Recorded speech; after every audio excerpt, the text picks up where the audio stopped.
So I was riding horses probably from about 8 years old, so it was my life. My mum was heavily into equestrian growing up, and my dad is still heavily involved in the horse racing industry, so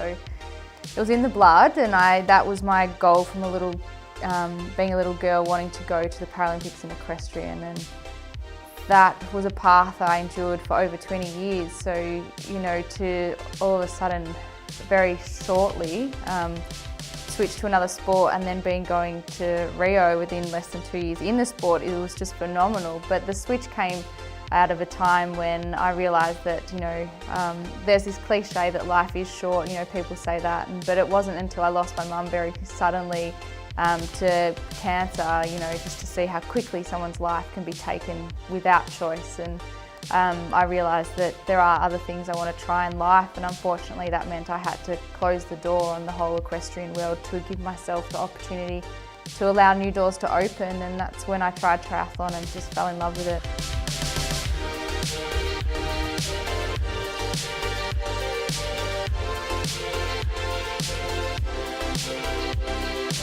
Penrith was the race that was going to decide if I'd met the whole criteria, and you know the game plan was to be on the podium that day, and then coming through and winning it by, I think it was just a bit over 2 minutes or something. I was pretty rapt, so I was sort of embraced in the excitement of that, and then it takes a lot for me to cry from happiness, and I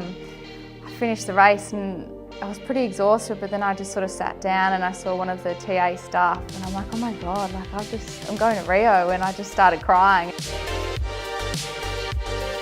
I've always had the mindset going into an event that at the end of the day,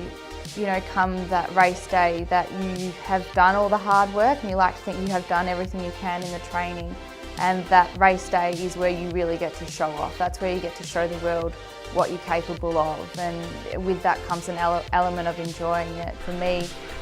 I will feel that I've been successful after the race if I know I have done everything possible throughout training and on race day to perform the best I can. But bringing home a medal will just be phenomenal, and I'm sure you'll get a few more tears from me if that's the case.